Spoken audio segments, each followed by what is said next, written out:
The first time Michael Sullivan saw Lena, she was standing in the rain, staring up at the old church with an unreadable expression. There was something hauntingly beautiful about her, something fragile yet unshaken. Michael had been the pastor of St. Augustine's Chapel for 3 years. He had seen troubled souls walk through its doors, but none like Lena.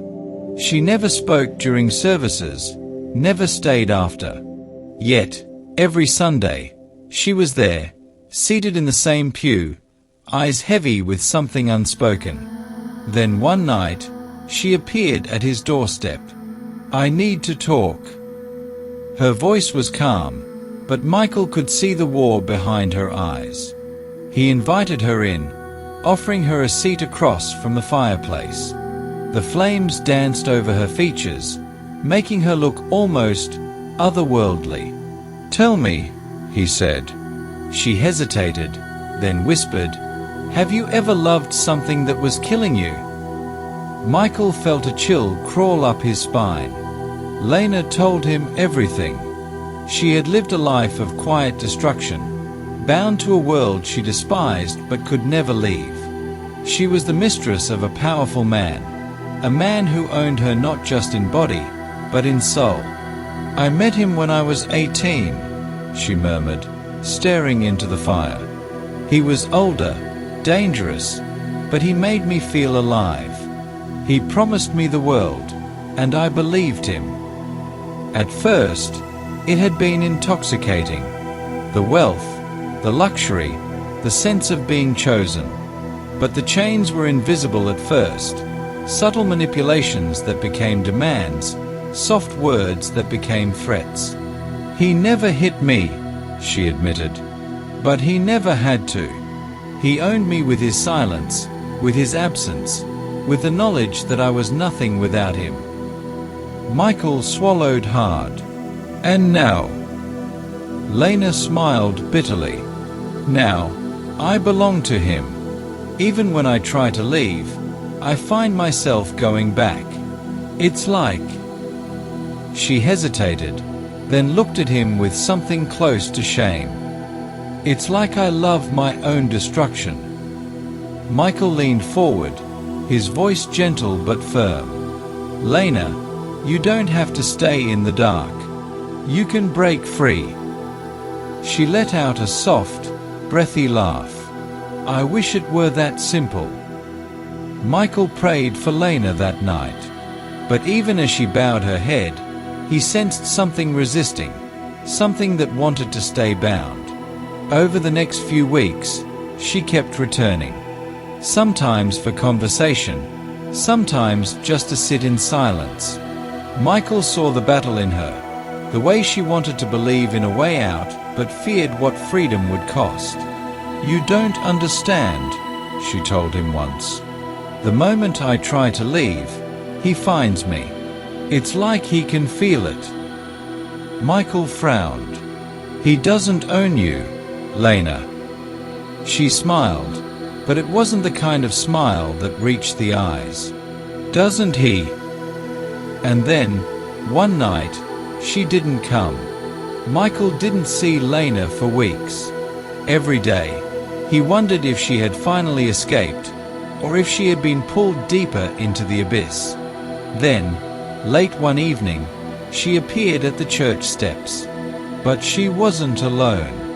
A black car idled in the distance, headlights off, and standing just behind her, barely visible in the shadows, was him. Michael had never met him before, but he knew instantly this was the man who held Lena's chains. He was tall, well-dressed, his presence suffocating without him even speaking. He placed a hand on Lena's shoulder, a possessive, silent gesture. "I told you," she whispered. "I don't get to choose." Michael stepped forward, his heart pounding. "Lena, you do have a choice." The man, Victor Donovan, smiled.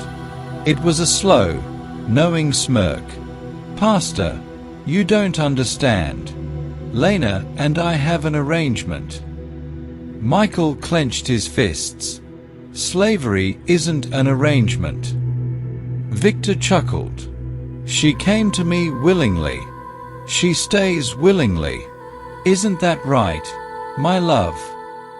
Lena lowered her head. Michael's chest tightened. This was more than just a toxic relationship. It was spiritual warfare. The kind where chains weren't made of iron, but of fear, shame, and deception.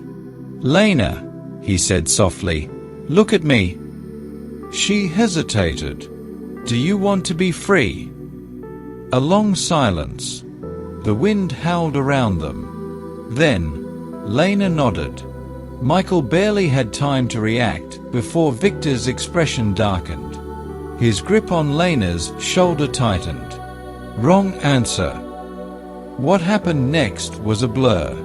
Michael stepped forward, standing between Lena and Victor, his heart pounding with something greater than fear.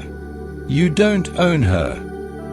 Victor's smile never wavered, but his eyes burned with something unnatural.